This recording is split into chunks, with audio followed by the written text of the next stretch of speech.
Audio Jungle.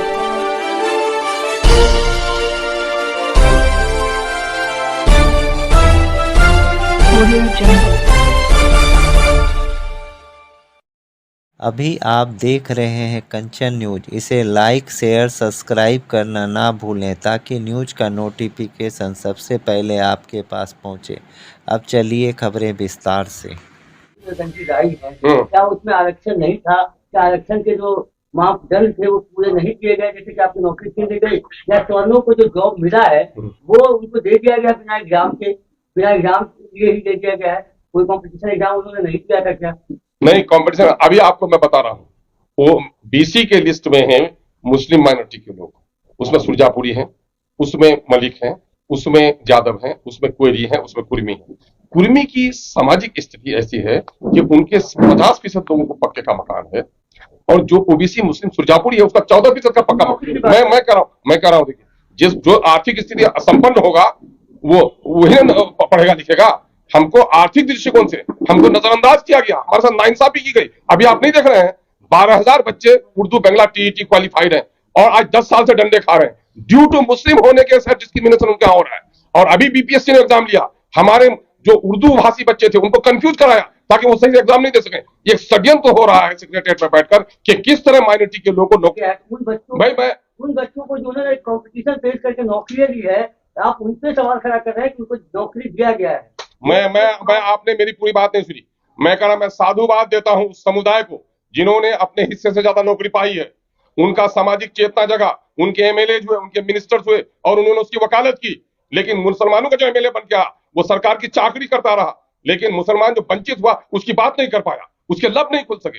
यही वजह है कि उनको हिस्सा नहीं मिल सका। हमारी वकालत करने के लिए कोई तैयार नहीं हुआ। एक अदर भीख मांगने के लिए टिकट के खातिर अपने आप को गिरवी रख दिया इन लोगों ने। इसी वजह से हमारी हालत हुई है। जिस समुदाय में राजनीतिक चेतना नहीं होगी वो समुदाय शिक्षित नहीं हो सकती, आर्थिक तौर पर संपन्न नहीं हो सकती, अपनी वाजिब हिस्सा नहीं पा सकती है। आप देखेंगे कि हमारे राजपूत भाई हैं, हमारे भूमिहार भाई हैं, उनकी आबादी से उनको दोगुना नौकरी मिली है। राजनीतिक चेतना है, हिस्सेदारी है, उनकी आबादी से असेंबली में चुन के आते हैं, उनके जो नेता बनते हैं अपने समुदाय की बात करते हैं। लेकिन माइनॉरिटी के लोग डरते हैं, वो आगे की पंक्ति में उनको जगह नहीं दी जाती है, उनकी वाजिब हिस्सेदारी उनको नहीं दी जाती है। आप बताइए 18% लोगों का वो अभी सरकार को समर्थन प्राप्त है। कितने लोग हैं माइनॉरिटी के वजीर? उनको कौन कौन सा वजीर बनाया गया? उनके चारों वजीर को मिलाकर के क्या एक वजीर के बराबर की बजट का हिस्सा है उनको? ये चाकरी कर रहे हैं, ये बात ही नहीं कर पा रहे अपने लोगों की। आपकी जो मांग है, जैसे जिस तरीके से तेलंगाना में आप लोगों का फंस हुआ चुनाव में, बिहार में भी आपके विधायक छोड़ के जा चुके हैं, तो क्या लगता है कि आपकी मांग अब आपकी ही जमात के लोग नहीं समझ रहे हैं या आप पे विश्वास या भरोसा नहीं? अरे जो गरीब होता है, निरक्षर होता है, वो दोस्त और दुश्मन में तमीज नहीं कर सकता। क्योंकि माइनॉरिटी के लोग और अनुसूचित जाति के लोग गरीब भी हैं, निरक्षर भी हैं, वो नहीं समझ पाते कि शरबत में मेरा जहर कौन मिला रहा है। 1000 उर्दू के शिक्षक पिछले दिनों से बहाल है, उनको बहाल नहीं किया जा रहा है। जिनकी 1,95,000 नौकरी छीनी गई है उनको भी नौकरी देने में प्रशासन के लोगों के पेट में ऐंठन हो रही है। और यही नहीं बल्कि अभी बीपीएससी के द्वारा दूसरे चरण का जो इम्तिहान हुआ है, माइनॉरिटी के लड़कों को कंफ्यूज करने के लिए उर्दू का क्वेश्चन नहीं दिया गया। एक षड्यंत्र है कि माइनॉरिटी के लोगों को किस तरह नौकरी से वंचित रखा जाए। इसलिए आज हम प्रेस कॉन्फ्रेंस के माध्यम से बिहार सरकार से गुजारिश करते हैं कि आपने एक अच्छा काम किया है और मैं किसी अखबारी रिपोर्ट पर, किसी एनजीओ की रिपोर्ट पर नहीं, बल्कि बिहार सरकार का जो खुद ही अपना वाकईतन न्याय के साथ विकास करने वाली है। अगर लालू जी वाकईतन समाजी इंसाफ के की बात करते हैं, वाकईतन अगर कांग्रेस चाहती है कि अकलियतों को हिस्सा मिले जिसका वो दम भरते हैं, तो हमारी जो 1,95,000 नौकरी चली गई उसका हमको दिलाने का व्यवस्था किया जाए। यही मामला आदमी के आर्थिक सामाजिक स्थिति का आकलन में कई चीजें आती हैं। उनको पक्के का मकान है, पक्के मकान में भी आकर देखेंगे मुसलमानों में शेख आबादी फॉरवर्ड में गिनती होती है उनकी, लेकिन उनकी भी 31% से ज्यादा 2 कमरे के पक्के मकान नहीं है। वहीं जादे भाइयों का 48% का है, कोयरी कुर्मी भाइयों का 50% का है, लगभग 70% हमारे कायस भाइयों का है। तो जहां देखेंगे कि सामाजिक स्थिति से, आर्थिक स्थिति में भी हम कमजोर हैं। 50,000 से ज्यादा आमदनी वाले में भी हमारी स्थिति अत्यंत दयनीय है। पलायन मजदूर करने वाले सबसे ज्यादा हमारे यहाँ है। इसलिए हमारे साथ सबसे ज्यादा इंसाफी हुई है। स्वतंत्र भारत में और डेमोक्रेटिक स्टेट में अगर माइनॉरिटी के साथ इस तरह बदसलूकी हो रही है तो मैं समझता हूं ये जमहूरियत का गला दबाने के बराबर है। इसलिए बिहार सरकार से हमारा मुतालबा है कि वो हमारी क्षतिपूर्ति करे, हमारे बैकलॉग की वापस करे और SC/ST को जो बेहतर रिजर्वेशन उनके लिए उनकी आबादी के बराबर दिया गया है, उनके साथ जो बेईमानी हुई है उनको भी ये हिस्सा दिया जाए। हम ये गुजारिश करेंगे मुस्लिम लीडरशिप से भी और SC ST के जो लीडर्स हैं, जो बाबा भीमराव अंबेडकर के वजह से आज चुन के आ रहे हैं, लेकिन उसकी आबादी की जो वकालत नहीं कर पा रहे हैं, मैं उनसे भी कहूंगा, सामाजिक संगठन के लोगों से भी कहूंगा, मिल्ली तंजीमों के सरबराहों से कहूंगा, दानिशोरों से कहूंगा, सोशल एक्टिविस्ट से कहूंगा, अगर बिहार की तरक्की चाहते हैं तो क्या बिहार की 18% मुस्लिम आबादी और 20% अनुसूचित जाति की आबादी, जो दोनों मिलाकर लगभग 38% की आबादी, 40% की आबादी होती है, क्या इनके बगैर बिहार का विकास हो पाएगा? तो कुछ हम मठाधीश लोग हैं, जो लोग सत्ता में बैठे हुए हैं, अगर इसका विश्लेषण करेंगे तो आप ये पाएंगे कि जिन लोगों की सरकारें रही है, 14% वाले सरकार में रहे, 3% वाले वजीर आला बने हुए हैं, तो क्या शोभा के तौर पर भी माइनॉरिटी का एक आदमी शोभा के तौर पर भी डिप्टी चीफ मिनिस्टर नहीं बनाया जा सकता था? ये असल इसलिए नहीं बनाया जाना है ताकि मुसलमानों को राजनीतिक हिस्सेदारी से वंचित रखा जाए।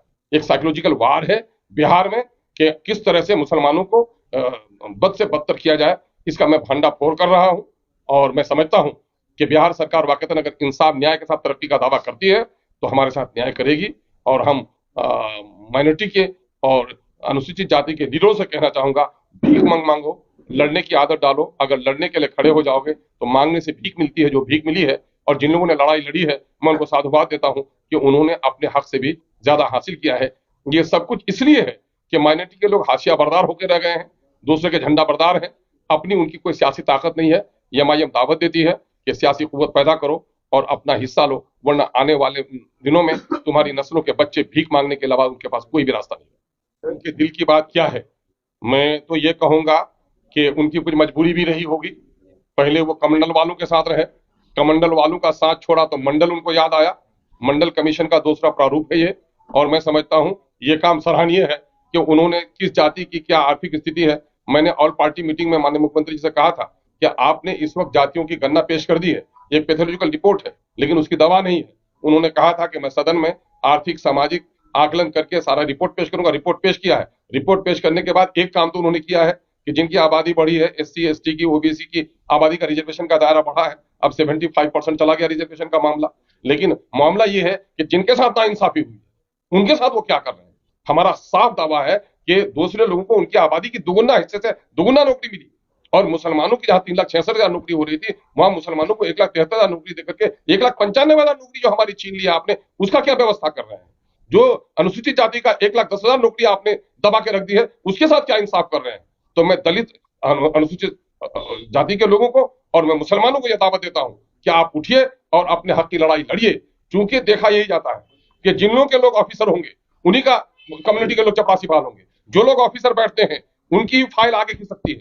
जब इस वक्त जाति के बुनियाद पर हॉस्पिटलों में भेदभाव हो रहा है, जाति की बुनियाद पर थाना में भेदभाव हो रहा है, जाति की बुनियाद पर ब्लॉक में भेदभाव हो रहा है, जाति की बुनियाद पर टिकट देने में भेदभाव हो रहा है, तो भेदभाव पूर्ण इस वातावरण में जब तक जिसकी आबादी है उसको उतनी हिस्सेदारी नहीं दी जाएगी तो वो सही नागरिक बन करके जीने का हकदार नहीं रह पाएगा। सर आपने लिखा है मुस्लिम SC ST की, मुस्लिम और SC ST नहीं और नहीं वहाँ पे और उन्हें कोमा होगा, छोड़ दिया होगा।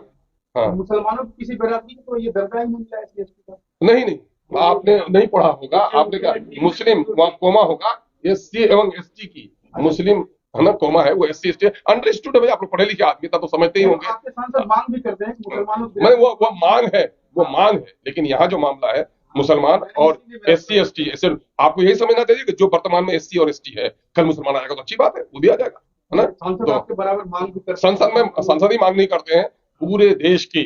आप ये देखेंगे कि आजादी से पहले SC ST में, आजादी के बाद भी जब SC ST में नहीं होंगे तो हमको वंचित रखा गया है। बात को लड़कर के सिखों ने लिया, बुद्धिस्टों ने लिया है और ईसाइयों ने वो किया है। काउंटर एफिडेविट हमारी तरफ से भी दिया गया है। लेकिन जाहिर है कि मुसलमान नाम आते ही लोगों को उपकाई आती है और हमको हिस्सा देने के लिए कोई तैयार नहीं है। अब देख लीजिए, हम ये नहीं कहते, हमारे गैर मुस्लिम धोबी भाई हैं वो SC में है और वहीं पर मुस्लिम धोबी है वो OBC में है। तो ये अंतर नहीं करना चाहिए। और न्यू अपडेट के लिए देखते रहिए कंचन न्यूज।